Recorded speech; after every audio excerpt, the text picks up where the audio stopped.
아멘. 11월 새로운 달이 시작이 되었습니다. 11월 첫째 주는 우리가 늘 교회 설립주일로 지키는 주일입니다.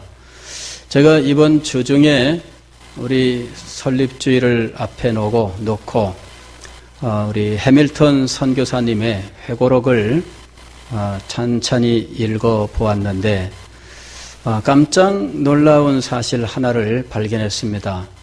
그것은 해밀턴 선교사님이 다시 한국으로 선교사를 가야 되겠다 작정을 하고, 그리고 이 선교부랑 접촉을 해서 그렇게 허락을 받고, 그 다음에 우리 한국에 도착한 때가 1949년 5월 18일이었던 겁니다. 그렇다면은 우리 교회가 1948년 11월 중에 어느 날을 창립주일로 지키고 있는 것은 날짜가 맞지 않다 하는 것을 발견하게 된 겁니다. 1949년 5월 18일에 부산항에 도착을 했습니다. 그리고 배에서 내릴 때 이 음악 소리 참 이 연주가 있었는데, 그 연주는 주 예수 이름 높이여 였습니다. 곡조는 무엇이었는지 모르겠어요. 왜냐하면 우리 찬송가 36장, 37장 두 장이 똑같은 가사입니다. 36장은 주 예수 이름 높이여 다 찬양하여라 이렇게 되어 있고, 37장은 주 예수 이름 높이여 이 찬송이거든요. 가사는 똑같아요. 어느 곡조일까 제가 가지고 있는 영어 찬송가를 확인해 봤더니 미국에서 나온 영어 찬송가에도 두 곡이 다 실려 있어요.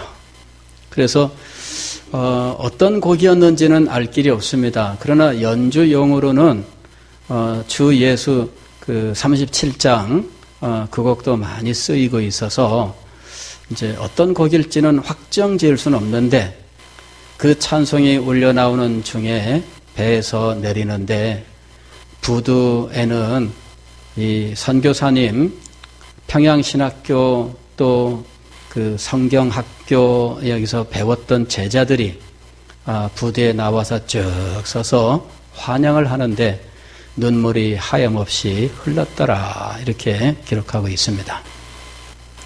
그리고는 도착을 해서 당시 새로 설립된 고려신학교에서 성경과 변증학 강의를 하게 되었는데, 한국어로 강의하는 그 감격에 대해서 이렇게 쓰고 있습니다.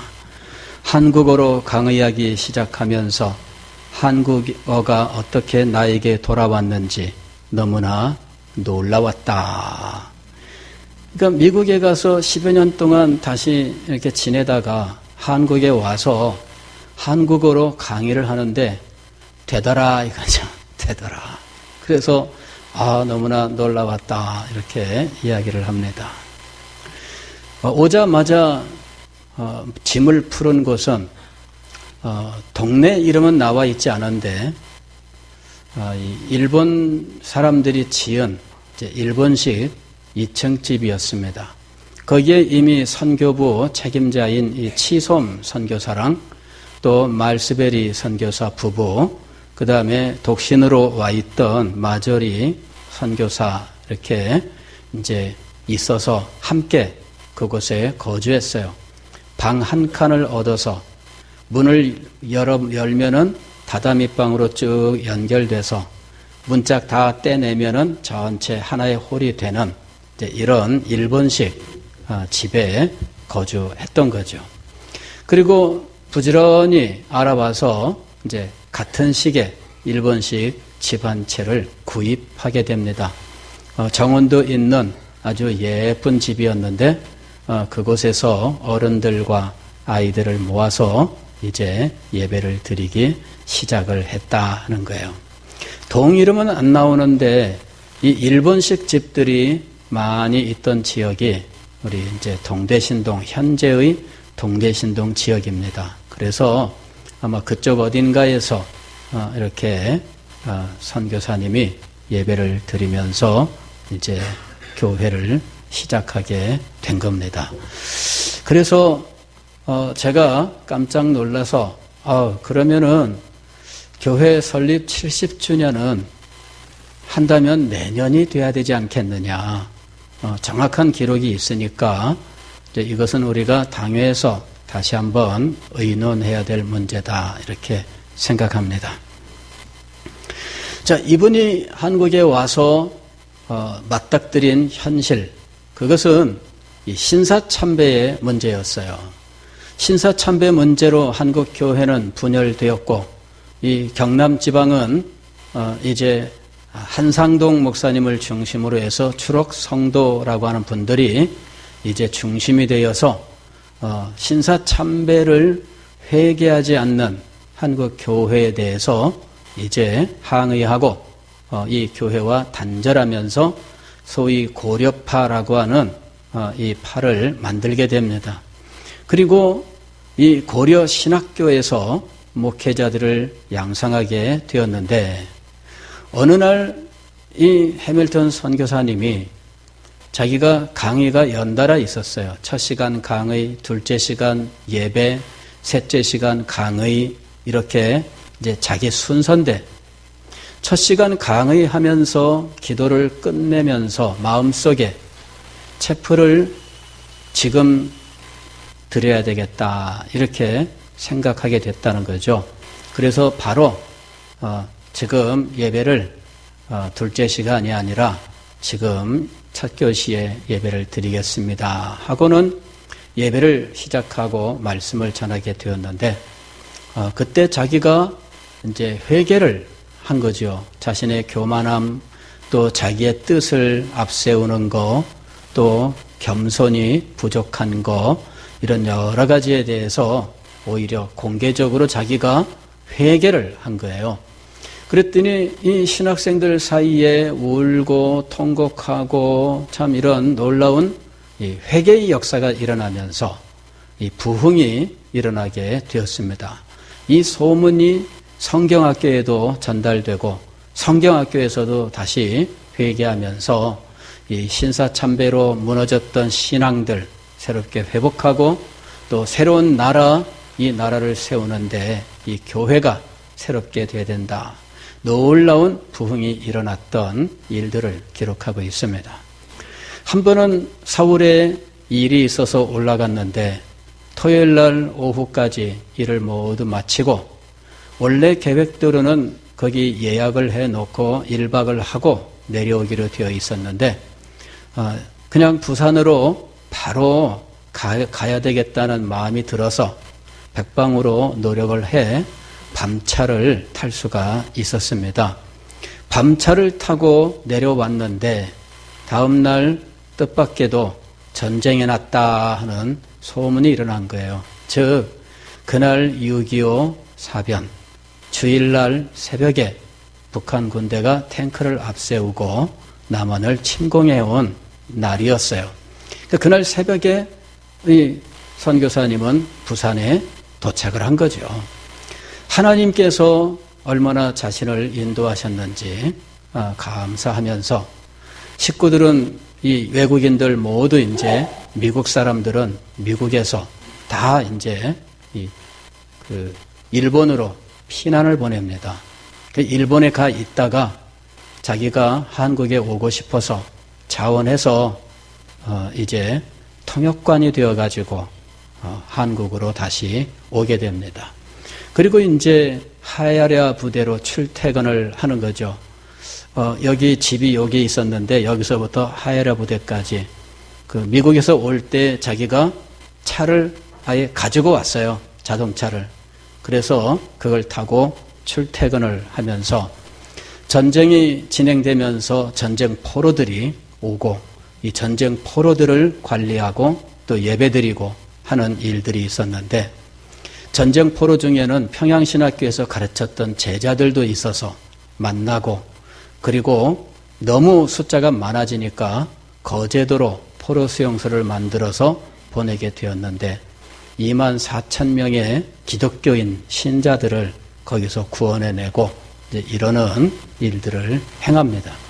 그리고 그때 미군 부대에서 이 자재들을 좀 협력을 받아서 한국 교회에 이제 건물을 짓는 일을 협조하는데 아마 그때 우리 교회 목조 건물을 지었던 것으로 보입니다. 자, 이 선교사님이 참 우리나라 나이로 60세에 우리나라에 왔어요. 1890년생이거든요. 그러니까 49년에 이게 왔으면 새는 나이로 60세입니다. 요즘에야 60세 그러면은 선교사로 얼마든지 나가는 시대입니다. 한국교회 목사님들 중에 60에 은퇴하고 선교사 나갑니다. 65세 은퇴하고 나갑니다. 심지어는 70 은퇴하고도 나갑니다. 이러는 목사님들이 굉장히 많아요. 지금은 이 시니어 선교사 시대예요. 지금은. 그런데 그때는 어림도 없는 시대입니다. 어림도 없는 시대인데 이분이 참 한국에 대하여 애틋한 마음을 가지고 와서 오늘날 우리 교회가 세워진 거예요. 자, 오늘 우리는 이 선교사님에 대해서 생각한 이유가 있습니다.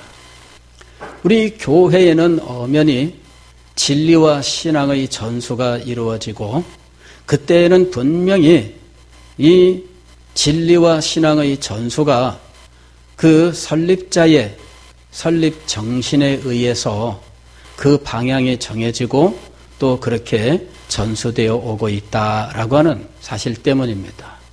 자, 이것을 우리가 이루기 위해서는 역사를 잘 알아야 돼요. 역사를 모르면 이런 내용들을 알지 못하고 엉뚱한 데로 갈 가능성이 있어요. 우리가 워낙 기록들을 다 잃어버리고 기억하는 사람들도 없다 보니까 교회 설립일도 모르고 우리는 그냥 막연하게 1948년이다 알고 있었는데 자료를 보니까 1949년이었던 거죠. 우리가 몰라서 그런 겁니다. 알았더라면 우리 이렇게 안 했겠지요. 역사를 알아야 되는 이유가 있어요. 모든 원인들을 정확하게 밝히고 그리고 그 신앙의 길을 우리가 잘 걸어가기 위해서 역사를 알아야 된다라고 하는 거예요. 해밀턴 선교사님은 구 프린스톤이라고 부르는 신학의 전통 위에 있습니다. 구 프린스톤이라고 부르는 신학 전통은 무엇이냐면 이것은 현대 신학을 거부하고 즉 자유주의 신학을 거부하고 전통적인 개혁주의 신학을 보수하는 신학 전통을 말하는 거예요. 이 보수 신학 전통 위에서 이 해밀턴 선교사님은 현대성이라고 부르는 이것과 씨름을 했었던 분입니다. 그분이 냈던 처음의 책은 기독교 신앙 변증론이에요. 그래서 기독교 신앙 변증론을 통해서 이 현대 사상과 치열하게 논리 다툼을 했었던 분이 바로 해밀턴 선교사님이에요. 그리고 미국 교회가 자유주의로 변질되어 갈 때 그 자유주의로 변질되어 가던 그 교회를 지키기 위해서 애를 썼고 교회가 변질되었을 때에는 그 교회를 저버리고 나왔어요. 그분이 쓴 말은 그것입니다. 자, 내가 이렇게 진리를 떠난 이곳에서 내가 하나님을 기쁘게 섬길 수 없다는 것이었죠. 내가 이곳에서는 하나님을 기쁘게 섬길 수 없습니다. 그래서 그는 그 교단을 탈퇴를 해요. 그리고 새롭게 세워진 교단에 합류를 해서 그곳에서 이제 이 교단 총무까지 맡아보게 됩니다. 총무에서 은퇴한 이후에 이제 한국 교회로 다시 선교사로 오게 돼요. 그러니까 이런 여러 가지 일들을 우리가 알아야 돼요. 우리 교회 1층에 문서 선교실에 책장, 이 책꽂이가 있고 거기에 해밀턴 선교사님의 저서들을 제가 다 모아놨습니다. 그런데 그 책들을 보면은 이 변증을 하는, 즉 기독교 신앙이 진리라고 하는 사실을 논증하는 내용들이 주로 되어 있어요. 그래서 진화론과도 이 변증하는 내용이 있고 현대 사상과의 논증도 있고 그 다음에 이 천년 왕국론에 대한 논증도 있어요. 창세기 주석이라든지 이런 또 갈라디아서 주석, 이런 주석들도 있습니다. 로마서 주석, 뭐 이런 중요한 복음에 관한 이런 주석들도 있어요. 자, 이런 것들은 오늘 우리들이 사실 잘 모르는 부분들이에요. 왜 이분은 이렇게 치열하게 사역을 했느냐? 그것은 신앙을 지키기 위해서죠.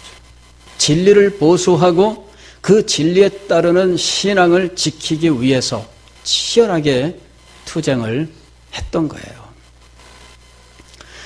이분은 어린 시절에 1살 무렵에 이 난로에 넘어지면서 화상을 크게 입습니다. 그래 화상 치료를 열심히 해서 다행히도 흉터는 남지 않았는데 그만 너무 어린 시절에 그 일을 당하면서 그만 이 오른쪽 발목이 비틀려 버렸어요. 이래가지고 이 발이 꺾인 거죠. 그래가지고는 이걸 못 고쳐가지고 자라면서 이 왼쪽 오른쪽 발이 제대로 이 균형이 안 맞아요. 왼쪽은 정상적으로 컸는데 오른쪽은 정상적으로 안 커요. 이래서 참 우리가 옛날에 부르는 말로 소위 절뚝발이가 된 거예요. 그런 상황에서 8살에 어머니가 돌아가시고 그는 굉장히 참 어렵게 컸습니다. 그리고 이 어머니가 살아계실 때에 아들 이 발을 고쳐보기 위해서 병원이란 병원은 다 다니는데 참 돈이 없으니까 병원비를 대기 위해서 집에 있는 책들 다 팔아 넘기고 이러면서 그 돈 몇 푼씩 마련한 걸로 병원을 다니고 이제 일했다고 기록하고 있어요. 어머니 돌아가시고 나서 이제 할아버지 집에 가서 살다가 아버지가 재혼한 후에 다시 또 함께 살다가 이제 고등학교 졸업하면서 독립을 하게 됩니다. 근데 늘 이 다리 때문에 참 많은 어려움을 겪어요. 자기도 신경 쓰이죠. 걷는 것도 불편하죠. 나중에는 곧 못 고친다 판단하고 아예 이 다리에다가 쇠로 이렇게 이 몸을 지탱할 수 있도록 이렇게 해가지고 이제 얼마나 이분이 머리가 좋은 분이냐면 자기 스스로 연구해가지고 이거를 조이는 거를 자기가 늘릴 수 있도록 이렇게 만들어가지고 필요에 따라서 점점 늘려가면서 고정하고 이런 것까지 자기가 연구해서 이렇게 했다 그래요. 머리가 비상한 분이에요. 재주가 있고 또 말솜씨가 참 대단해서 대학 시절에는 토론 클럽의 회장이 되었는데 자기 밑에 토론 클럽 12개 팀을 가지고 대학대항 이 대회에도 막 나가고 이러는 일을 해요. 그러니까 아주 말도 논리 있게 조리 있게 잘 말하는 이제 이런 분이었어요. 독립해서 살아갈 때에는 이 책 판매, 세일즈를 하면서 살았습니다. 다니면서 책을 팔고 나중에는 세일즈 강사가 돼요. 자기가 세일즈 하는 사람들을 영업하는 사람들을 강의하는 이제 이런 위치에도 있게 됩니다. 그러니까 상당히 재능이 있는 분이에요. 그런데 이분이 신앙적으로는 젊은 시절에 사실은 뭐 우리랑 거의 비슷합니다. 집안은 굉장히 신앙적인 집안이었어요. 주일날 꼭 교회 가고 아버지는 아무리 바빠도 주일날은 일을 하지 않는 이런 집이었어요. 무슨 일이 벌어져도 밭에 안 나가. 비가 내리고 막 떠내려가도 안 가. 그러는 분이었어요. 그리고 가정예배도 드리고 뭐 이러는 집이었거든요. 그런데 자기 속에 복음은 없는 거 있죠. 어떤 일이 벌어졌느냐면 대학에 들어가서 교수님이 강의를 하는데 달력에 대해서, 인간의 달력에 대해서 이야기하면서 성경책에 인류 창조 연대를 BC 4004년으로 기록된 것이 잘못됐다. 이거를 증명해낸 거예요. 그것 때문에 시험에 들어요. 마음이 성경의 거짓말 같고, 그래가지고 그만 이 마음이 식어지거든요. 그런데 그때에 또 무슨 일이 생기느냐 하면 교회에 문제가 생겨요. 교회에. 교회 안에 여러 가지 시끌시끌 이런 문제가 있으면서 그 일 때문에 교회를 가끔씩 안 나가면서 교회를 빠지기 시작했는데 대학에서 교수님한테 이런 이야기를 들으면서부터는 아예 교회를 안 나가게 되었다. 자기는 참된 그리스도인이 아니었다. 이렇게 이야기를 해요. 자기는 참된 그리스도인이 아니었다. 자기가 교회를 안 나가니까 임원에서 임원님이 안타까워가지고 교회 가자, 우리 집회 있는데 가자. 이래 가지고 이 임원님이 그 당시에 이 오순절 운동, 소위 말하면 방언하고 막 하는 이런 그 집회가 막 그 미국에서 유행하던 때입니다. 근데 그 집회에 가자 이래가지고 갔는데 처음에는 맹숭맹숭했대요. 근데 나중에 사람들이 막 둘러싸고 머리에 손 얹고 안수하면서 기도하는데 자기도 뭔 정신인지 모르지만 뭐라고 외쳤는데 방언했다 그런다는 거예요. 그래가지고 자기가 방언을 받았대요. 근데 나중에 고백하기는 그거는 가짜였다 이렇게 고백을 합니다. 그러니까 사람들이 둘러싸고 머리에 손 얹고 막 방언으로 왈랄랄랄 하니까 막 자기도 뭔지 모르고 막 정신이 없어가지고 휩쓸렸는데 아니더라. 언제 이 사람이 회심하느냐 하면은 이 옆에 교회에 이 기도회에 참석하게 되었는데 기도회에서 목사님이 소열의 문답 강해를 한 거예요.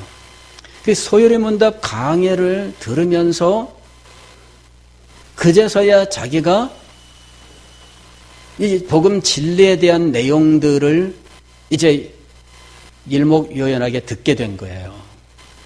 그 이전까지는 어땠느냐? 그냥 생활로서의 신앙생활이었던 거죠. 즉 부모님이 교회를 가고 있으니까 그 집에 태어났으니까 자연히 부모님이 교회 데리고 나가면 간 거고, 그리고 부모님 슬하에 있는 동안에는 그게 그 집의 전통이니까 그냥 교회를 다닌 거예요. 그러나 이런 상황에서 환경이 바뀌면, 즉 부모의 슬하를 떠나게 되면 그는 언제든지 이 생활에 따라가게 되는 거죠. 부모님 슬하에 있을 때는 부모님이 어쨌든 신앙생활을 하니까 그 생활 속에서 자기는 일상생활이 되어 있는 거예요. 그러나 부모의 슬하를 떠나게 되면 그 일상생활을 더 이상 따라가지 않아도 되는 거거든요. 해밀턴 선교사님이 그런 상황이었어요. 문제는 뭐냐면 부모 슬하에 있을 때 복음을 제대로 배우고 복음이 그에게 생명으로 자리 잡아야 된다는 거예요. 그 속에 복음이 생명이 돼야 돼요. 정말 예수 그리스도가 어떤 분이시며 나를 위해 무슨 일을 행하셨는지, 예수님을 믿으면 어떤 일이 일어나는지 그냥 풍문으로 듣는 것이 아니라 정식으로 배우고, 그리고 그것을 진정으로 깨달아서 예수님을 구주로 영접해야 되는 거죠. 그리고 이 깨달은 복음 진리에 합당한 신앙의 삶, 즉 진리를 몸으로 살아내는 이 삶이 있어야 돼요. 왜 우리가 예배를 드리는지, 왜 우리가 기도하는지, 왜 우리가 하나님 앞에 헌상을 하는지, 왜 우리가 이렇게 교회의 삶을 사는지, 왜 우리가 하나님의 나라 백성으로서 사명을 가진 자가 되었는지, 이런 모든 것들을 차근차근 배워야 되는 거예요. 그렇게 해서 이것을 살아갈 수 있도록 해야 된다는 거죠. 이것이 안 되니까 생활 스케줄이 바뀌면 언제든지 우리가 신앙이라고 부르는 그것을 버리는 거예요. 부모님들은 그것을 신앙으로 생각했는데, 그러나 아이들은 그것을 신앙이 아니라 일상생활로 생각하고 있었던 거예요. 일상생활의 패턴이 바뀌면 언제든지 떠날 수 있는 것이 되어버린 거예요.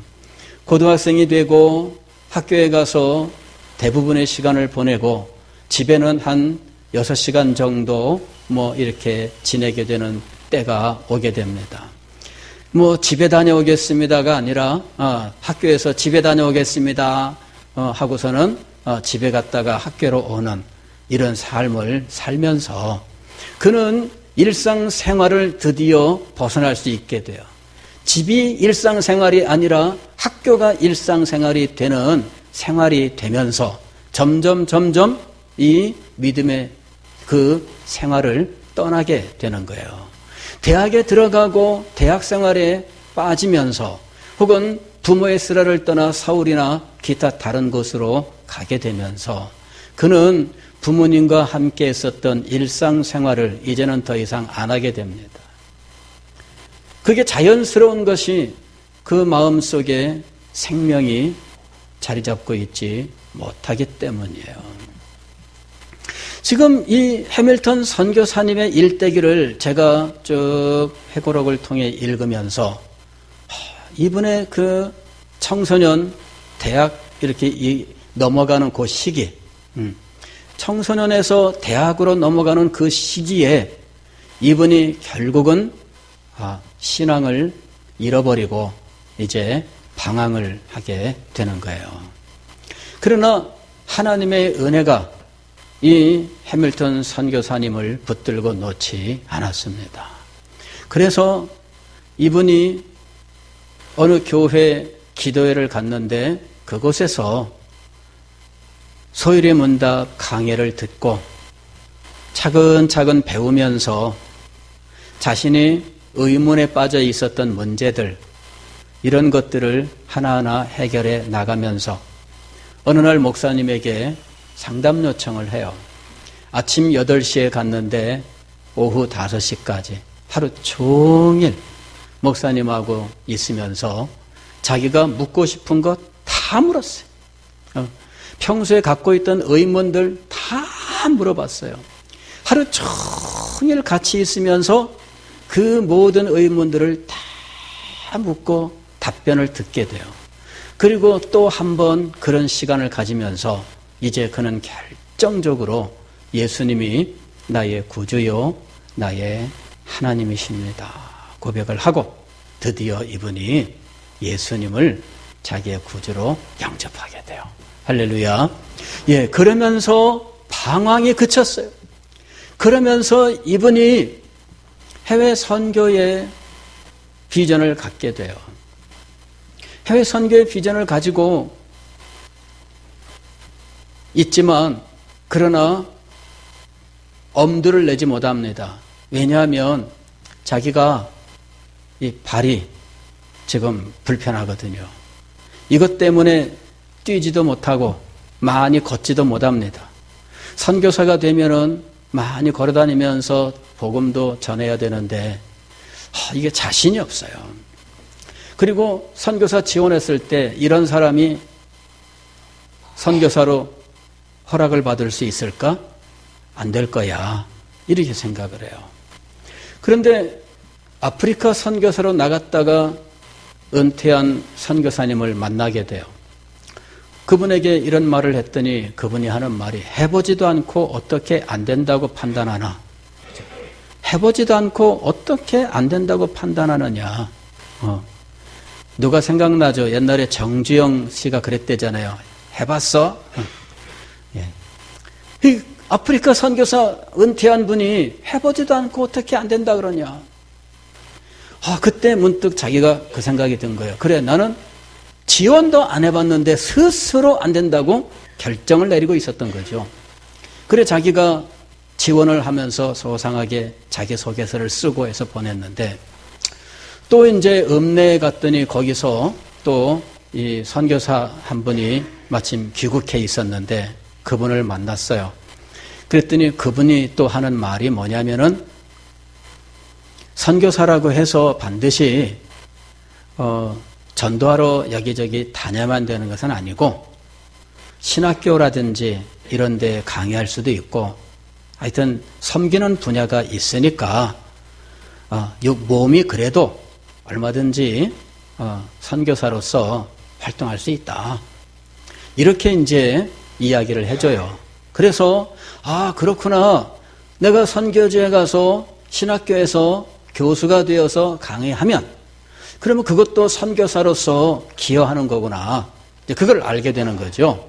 그래서 이제 자신 얻고 그러면 나는 학교에서 강의를 하는 선교사가 돼야 되겠다. 그렇게 해서 이분이 사실은 평양신학교, 고려신학교 이제 강의를 하게 된 거예요. 참 감사한 것은요, 이분이 한국에 와서 하나님의 놀라운 은혜를 입습니다. 다리를 고치게 된 거예요. 할렐루야. 이 발이 꺾이고 이게 성장하지 못하고 이것 때문에 사실 평생 눈치 보며 살았거든요. 자기는 소심해졌고 여학생들도 만나지 못하고 친구들한테는 왕따 당하고 이제 이러는 가운데 있었고요. 그랬는데 한국에 와서 한국인 의사한테 수술을 받아가지고 미국에서도 못 고치던 거를 한국에 와서 한국인 의사한테 고침을 받아요. 놀라운 일이죠. 이 한국인 의사도 기독교인이에요. 신실한 신자예요. 그래서 하나님께서 선교지에 보내시고 선교지에서 오히려 피선교 신자라고 해야 되나요? 그 교회 성도한테 자기가 평생 갖고 있던 이 장애의 문제를 해결할 수 있는 은혜를 입게 되는 거예요. 놀라운 일이죠.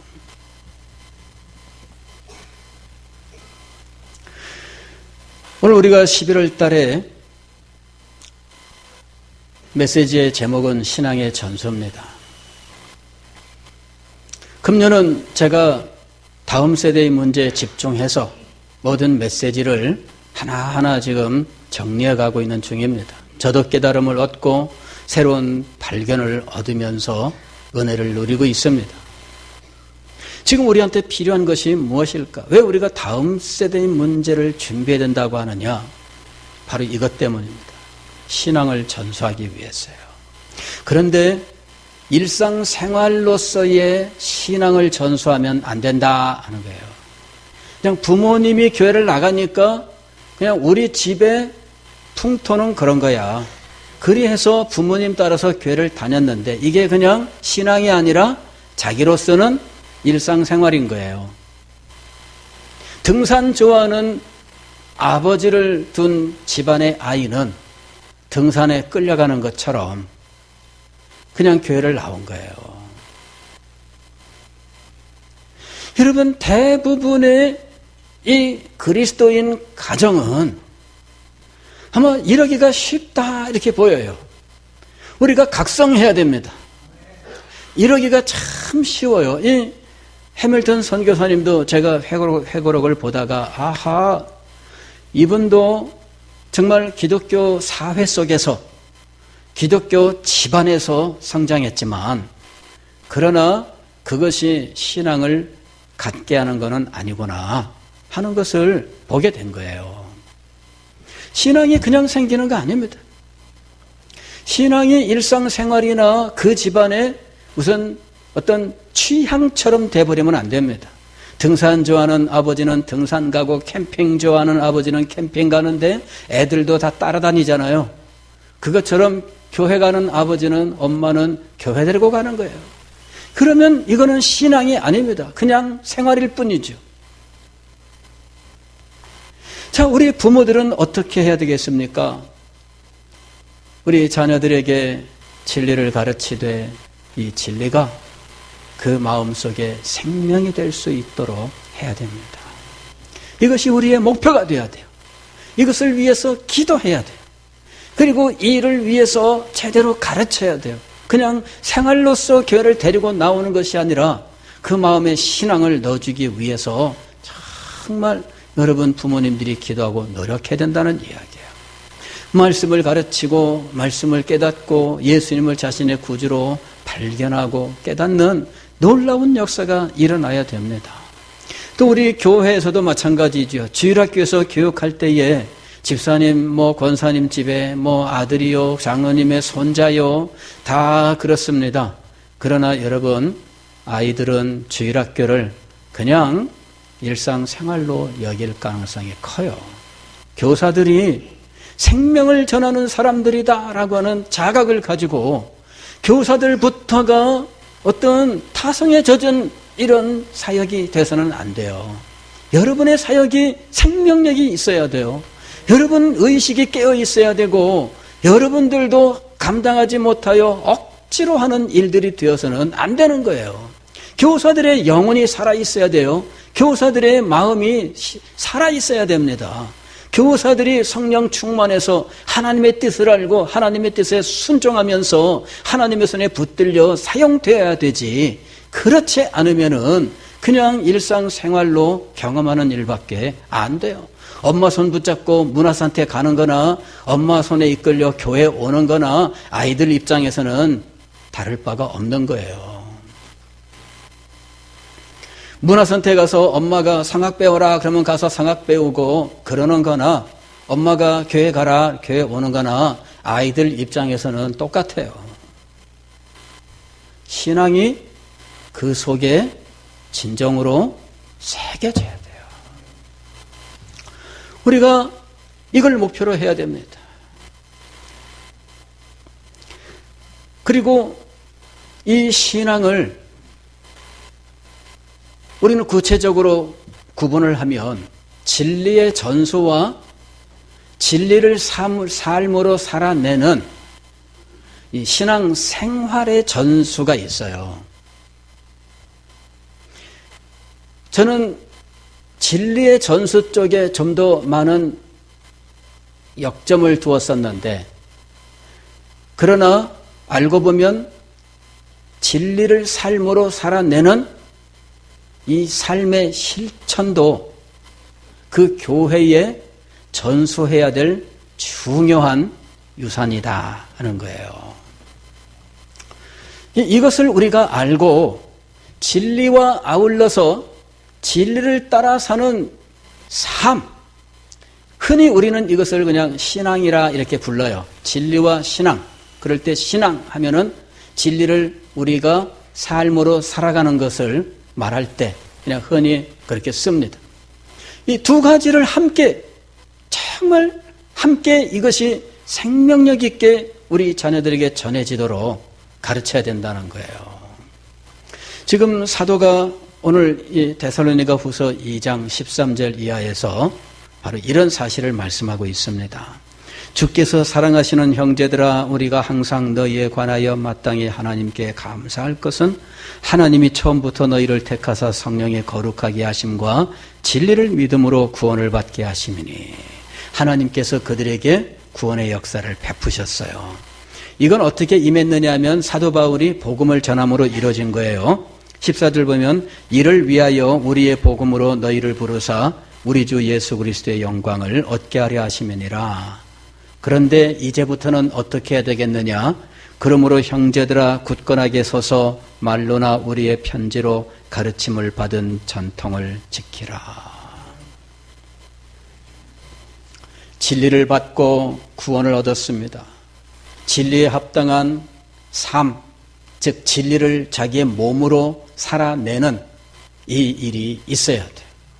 이것을 전통으로 굳건하게 지켜라 하는 것입니다. 주일 성수에 신앙 전통. 아무리 가르쳐도 이것에 대한 진정한 진리를 깨닫고 진리를 몸으로 살아내는 이 자각이 있지 않으면 주일 성수 안 해요. 주일 성수 아무리 가르쳐도 안 합니다. 하나님 앞에 11조를 드리는 삶, 이것도 아무리 가르쳐도 안 합니다. 여러분, 우리는 가르쳐야 할 진리와 진리를 몸으로 살아내는 이 신앙의 전통을 우리의 다음 세대에게 전수를 해줘야 돼요. 이것이 잘 이루어져야 다음 세대를 세울 수 있는 거예요. 이것을 세우는 것이 우리의 목표가 되어야 됩니다. 우리가 전수해야 될 진리의 핵심은 무엇이며 우리가 전수해야 될 신앙 전통은 무엇이냐? 우리가 분명히 알고 있어야 됩니다. 그리고 그것을 분명히 세워줘야 돼요. 이 신앙 전통에 대한 의식이 없기 때문에 자녀들에게 이 부분을 확실하게 가르치고 강조하지 못하는 거예요.